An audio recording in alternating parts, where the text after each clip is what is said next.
Hi guys, it's me Andrea. I will show you something today. I got the Crafter's Companion, a Crafter's Inspiration magazine, and there's always this little bits and bobs in.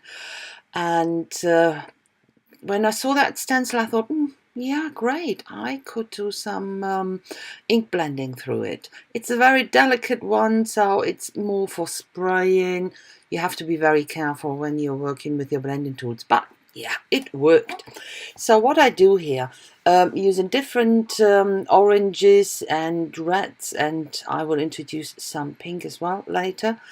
And of course there will be ink on the stencil, and I will clean the stencil up on a watercolor page later.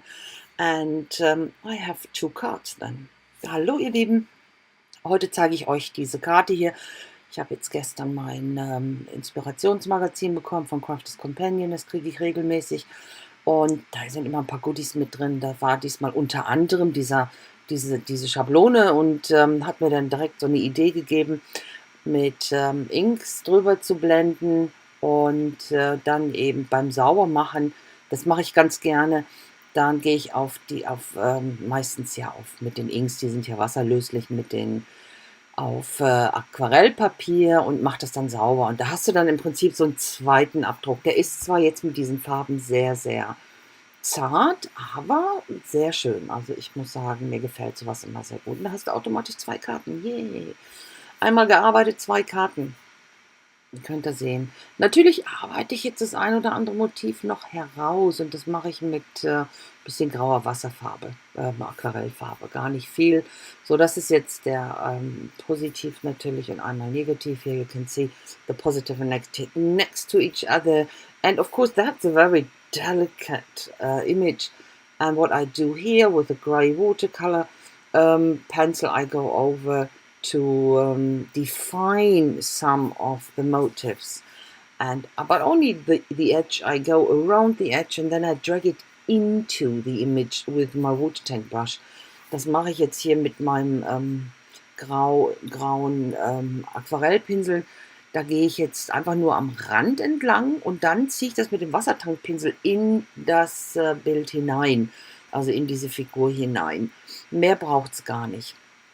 Und damit macht man dann, definiert man dann dieses Motiv.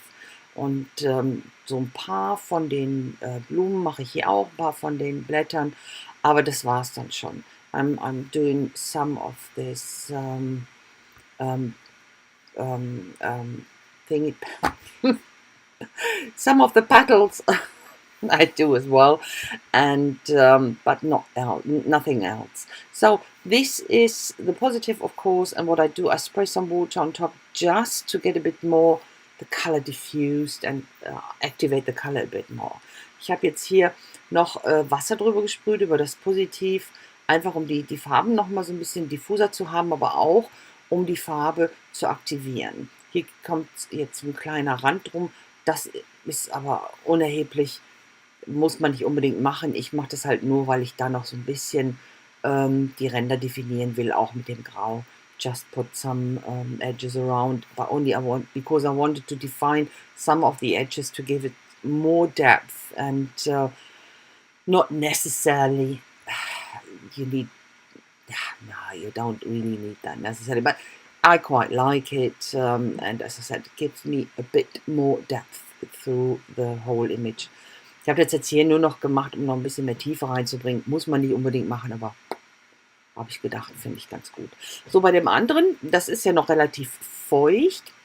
Ich habe das erst trocknen lassen, die Farbe, und es ist nochmal drüber gesprüht worden, so dass ich einen Teil der Farbe aktiviere, aber auch nicht alles, so dass ich im Prinzip mein klares Bild halt auch behalte, und gehe jetzt mit einem Wassertankpinsel drüber, um die Farbe so komplett zu verteilen auf dem Ganzen. You know, I sprayed that, I let that image dry first completely, then I sprayed a bit of water on top, just a bit of mist, and to activate a tiny bit of water just to keep the crisp image, but can drag a bit of color into the white areas. And that's what I was after, nothing more. And that's absolutely enough for this image, you know. I will use a stamp afterwards, but but you don't really need more. And here on that one, a bit of sparkle. I couldn't resist a bit of sparkle. Come on, got through the all the images are highlighted. I would put some sparkle on with a marker, and that's it. Ich habe jetzt hier auf diesen definierten Motiven noch ein bisschen mit dem Sparkle Pen gearbeitet. Einfach, ja, ich kann dann auch nicht ohne. Das ist übrigens ein Stempel, der kommt halt auch in diesem Magazin oder ist damit gekommen. Da habe ich mir gedacht, das ist doch perfekt. Dann nehme ich doch mal gerade den Eiffelturm und nenne das Ganze Frühling in Paris. You know, that was in the magazine as well, this little stamp set, and I really like the Eiffel Tower. And I would call it, what, Spring in Paris, of course, yeah. I go in with my pencil first, just that I'm not messing it up. You know, it's easily done, so okay, and then I'm going over with my black marker. I will go over again to have it a bit darker. Ich habe dann hier erst mit dem Bleistift geschrieben, weil ich wollte es nicht unbedingt versauen. Ich schreibe das immer ganz gerne in dieser Kinderschrift. Ich nenne das immer Kinderschrift. Ja. Normalerweise schreibe ich anders. Und gehe dann bin dann mit dem Marker noch drüber gegangen und den Rest radiere ich ganz leicht aus. Nicht sehr drüber, weil auf den Harmony Inks kann man nicht gut, also diese wasserlöslichen Inks, da kann man einfach nicht gut drauf radieren. Also nur ganz leicht mit dem Bleistift drüber, dann braucht man auch nur ganz leicht mit dem Radiergummi drüber. So, jetzt packe ich meine Karten alle zusammen. Ich hatte hier jetzt pink im Kopf, aber eigentlich habe ich gedacht, komm, ein bisschen schwarz, ein ganz, ganz dünner schwarzer Rand, dann knallen die Farben richtig, weil die ja doch extrem zart sind, aber mit dem Pink noch im Hintergrund hast du dann noch einen besseren Kontrast. You know, I put some a tiny black frame because of the colors were so delicate that I wanted to have a stronger contrast to make this bit of colors down there a bit more, yeah, let them shine a bit more. So that's almost finished. At the end I will use a phrase for it. I write it down. That's actually a stamping set from the last issue, the Craft Inspiration magazine, and I use that little butterfly.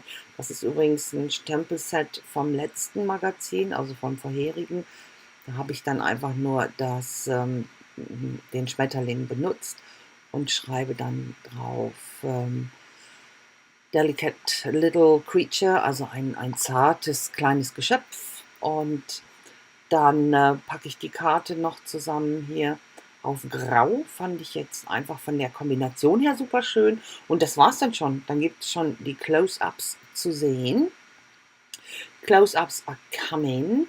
So all I have to say is thanks a lot for watching, guys. I hope you like it, and if so, please don't forget to leave me a thumbs up, and a comment would be absolutely so much appreciated. And yeah, and I hope I will see you soon with my next project. So until then, I wish you a fantastic time. Bye, guys. So, ihr Lieben, vielen, vielen herzlichen Dank fürs Schauen. Ich hoffe, ihr hattet Spaß und konntet was mitnehmen. Wenn es denn so ist, dann lasst mir doch einen Daumen hoch da. Und einen Kommentar würde ich mich sehr, sehr drüber freuen. Und ich hoffe, ich sehe euch ganz, ganz, ganz bald wieder mit meinem nächsten Projekt. Und bis dahin wünsche ich euch eine ganz tolle Zeit. Lasst es euch gut gehen. Bis dahin. Ciao, ciao.